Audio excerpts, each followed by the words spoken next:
Now I think this is widely considered to be the best looking Casio digital. This is the A700, I've got two versions of it here, and in many ways it's like some of the super popular retro Casios, except for this time it's wafer thin. I think it's about 6mm, and as such it just fits beautifully on the wrist. As you can see here, super flush. It's about as sleek as you can get for one of these digital watches. It's got a pretty decent backlight, and overall it's a great choice really for not much money. Now unfortunately it is only resin, but Casio has released a new couple of versions of the A700, which we'll be taking a look at now. And unfortunately, to my knowledge, it's still the same case material, but I believe that the best looking Casio may have got better looking again. Let's take a look. Here we go.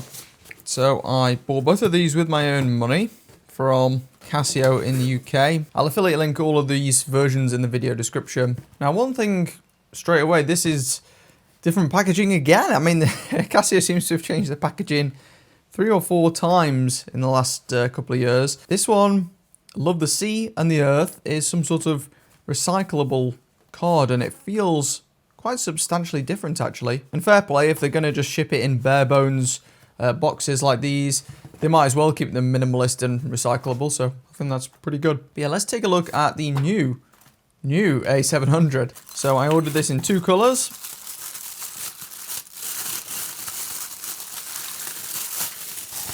First up, the silver one. There we go. If I can stop accidentally pressing.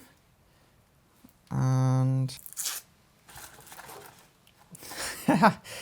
I mean, that is very, very sleek. Some people might call it boring, but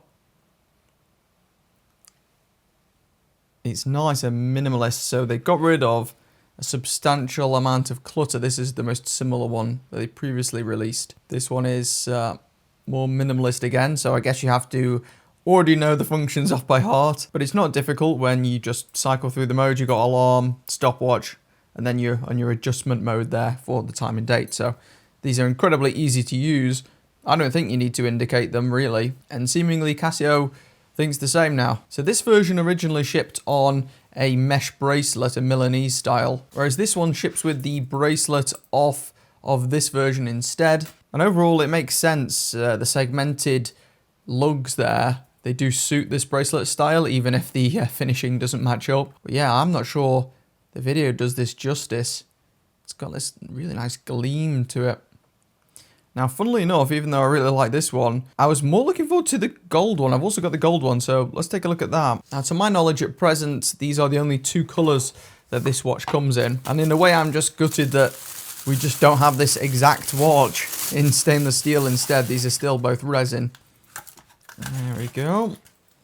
Now, I've been on a mission to try and wear more gold watches to match my wedding ring. And I have to say, that is phenomenal looking. I think these have got to be the best looking digitals I've seen, no doubt. You could call them boring, admittedly, because they really don't have a great deal of complexity to them.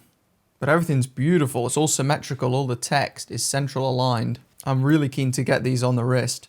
We'll just do some measurements first in case you're unfamiliar with this particular watch. So across the width, pretty small watch, just shy of 33mm, so same as last time. And because it's square, they do tend to look substantially larger than a circle watch of that size.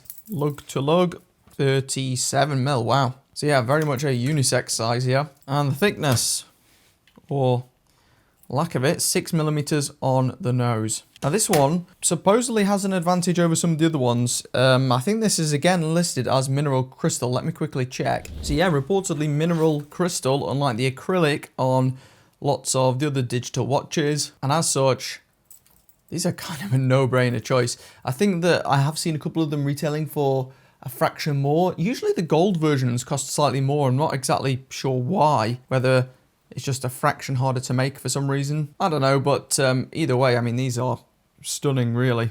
I'm going to get these sized up and we'll have a look on the wrist. So here is the silver version on wrist, and it speaks for itself, doesn't it? Wow. I mean, it looks $1,000,000 this. Maybe even better than the stock images in the flesh.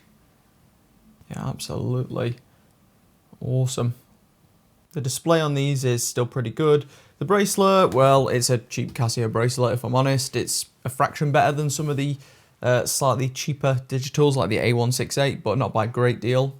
But it looks better from the outside, I'll give them that. The gold one looks even more retro, arguably. My wrist is 6¼ inches for reference, so I've got a pretty small wrist. These watches are a bit deceiving in their sizing. They don't fit anything like a 33mm circular watch. More like a 36.5, 37mm analog watch. Wow. Even that one looks good. I have to say, despite my intentions, I probably prefer the silver, but that's just me. Here's a look at the backlight on the A700. It's really good. Not quite as good as the illuminator system that they use in some other watches. It's like just a turbocharged side light, and it's very, very usable. But yeah, I'm keen to see what you think of these new Casio A700 variants, so let me know in the comments. They're both linked in the description. I love these, I've got to say. Even if the gold one's more expensive than some of the other Casio digitals, and despite, you know, only being a plastic case, it's still worth it. I mean, they look awesome to me. I'd love to know if you think the same.